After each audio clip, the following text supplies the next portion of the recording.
Welcome to the Specialized University Diverge STR Compliance Setup Guide. With the Diverge STR, we're introducing a revolutionary new rear compliance system that provides a damped suspension platform without having any impact on pedal efficiency, the rear future shock. We'll provide you with instructions and details to best set up your future shock suspension in order to get the desired compliance for your riding style, preferences, and terrain. Before we begin, we'll need to make sure you have all the basic tools to adjust your ride. You'll need a 2.5mm, 3mm, 4mm, and 5mm hex key, a torque wrench with 2.5mm, 3mm, and 4mm bits, bike-specific grease, an 11mm open wrench, and an 11mm crow's foot attachment for a torque wrench. The Diverge STR features our new rear future shock, which provides 30mm of damped compliance travel. The rear future shock is shielded from the elements and is composed of the frame post boot, the tendon, and the damper. The frame post allows optimal travel direction. It clamps down near the bottle mounts and sits within a flared seat tube to allow rearward flex in response to tough terrain. Next is the damper. Its hydraulic damping controls travel to eliminate bobbing under power and keeps you on the saddle through the biggest hits. The damper itself is not serviceable. It has a 2-year warranty period and is supported as a replacement part. Connecting the damper to the frame post is the tendon. The tendon goes over the frame post and creates an ultra-strong connection between the damper and frame post. And finally, the boot. The boot serves two purposes. It keeps dust and debris out of the seat tube and acts as a bumper for the frame post to avoid harsh hits. When you first receive your Diverge STR, it will come with 2 frame posts, each with unique stiffnesses. You can select between a soft or firm setting by turning it 90 degrees within the frame. All bikes will ship with the stiffer post installed in the softer position. With the rear future shock system, there are a few fit considerations every rider should make.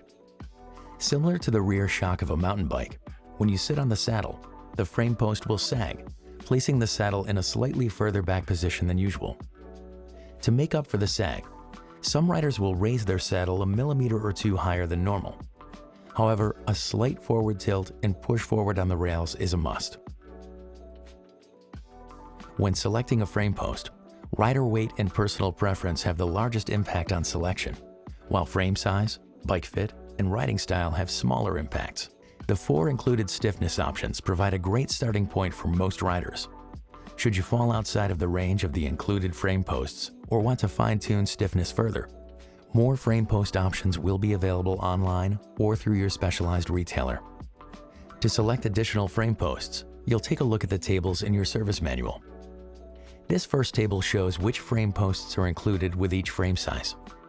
There are 9 different posts, with all but 2 models fitting on every size frame. The exception being our 49cm frame, which features 2 unique frame posts to accommodate the smaller size. Notice that frame posts 1 through 7 are compatible with all sizes except the 49cm. The next table shows the optimal weight range and stiffness settings for each post.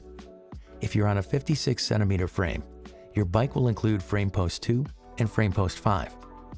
If you fall outside of the ranges of these 2 frame posts, you'll want to consider a stiffer post, like 6 or 7 for the higher end of the weight range, and a softer post like 1 if you fall on the lower end of the range.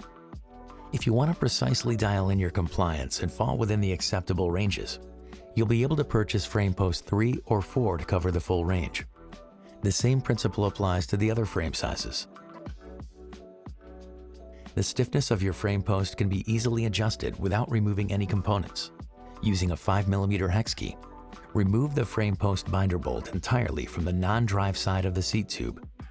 You may want to deflate the rear tire to gain better access to the bolt. Then turn the frame post 90 degrees to the desired setting, ensuring one notch is always facing forward. Replace the binder bolt and torque it to 10 Nm before loosening the seat post clamp, straightening out your seat, and torquing it back to 6.2 Nm. To swap your frame post for another option, you'll need to remove the frame post and a few components. Use a 4mm hex key to remove the seat post clamp, followed by the seat post. Then use a 5mm L-shaped hex key to hold the tendon in place, while loosening and removing the damper shaft from the tendon with an 11mm wrench. You'll now turn the compression lever to the open position and press the damper shaft into the damper. Next, we'll be removing the tendon, boot, and frame post. It's easiest to remove the frame post with the components still attached to reduce the risk of any damage. First, it's important that you loosen and remove the frame post boot bolt using a 2.5mm hex key. Then remove the frame post binder bolt entirely using a 5mm hex key. Pull up on the frame post while rotating it gently side to side to slide it out of the frame. Hold the frame post firmly in one hand while you pull up on the tendon with a side-to-side motion to remove it from the frame post. Then hold the top of the boot to prevent any tears and gently slide it off of the top of the post. To install the new frame post, make sure the binder bolt is completely removed and insert the frame post into the seat tube until it bottoms out. Insert it so the lower number is facing forward for the soft setting, and turn it so the larger number faces forward for the stiff setting. One number should always be facing forward. Apply a layer of grease to the frame post binder bolt and use a 5mm bit on a torque wrench to tighten it to 10 Nm. Make sure you install the binder bolt after you insert the frame post to prevent damage. Now place the boot over the frame post with the bolt hole facing forward and push it down from the upper ring until it reaches the frame post. Insert the frame post boot bolt and torque it to 0.8 Nm using a 2.5mm hex bit. Ensure the seal is inside of the tendon and slide it down until it's aligned with the damper shaft. Apply a thin layer of grease to the threads of the damper. The labels on the tendon should be facing down. Pull the damper shaft back out and align the threads with the tendon, checking from the top and both sides to ensure proper alignment.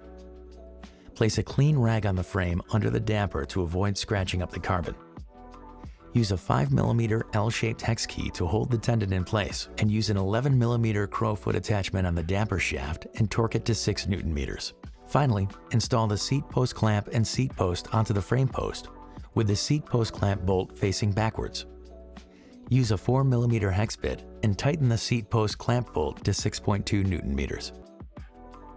The damper of the rear future shock is fully adjustable to your riding preferences and terrain with two main adjustments: an on-the-fly compression lever and a rebound dial. Leaving the compression fully open is our preference, but should your riding or terrain call for it, placing the damper in the medium position reduces rear travel with more force absorbed at the damper. Placing the damper in the closed position offers the stiffest setting with very little travel and the most amount of force absorbed at the damper. The rebound dial controls how fast the frame post returns to its normal position after an event like a bump. This is adjusted with a long 3mm L-shaped hex key into the hole on the underside of the top tube. If the seat post is feeling too bumpy, rotating the bolt clockwise increases rebound damping, which slows the return speed of the frame post. Rotating it counterclockwise decreases damping, which increases the speed of return. Once the rebound is dialed in, you won't have to make more adjustments. By following the steps in this video, you should have all the information needed to set up your Diverge STR for maximum compliance without a single compromise. Should you run into any issue during any of these steps that this video does not solve, head over to your local specialized dealer. They'll be happy to give you a hand.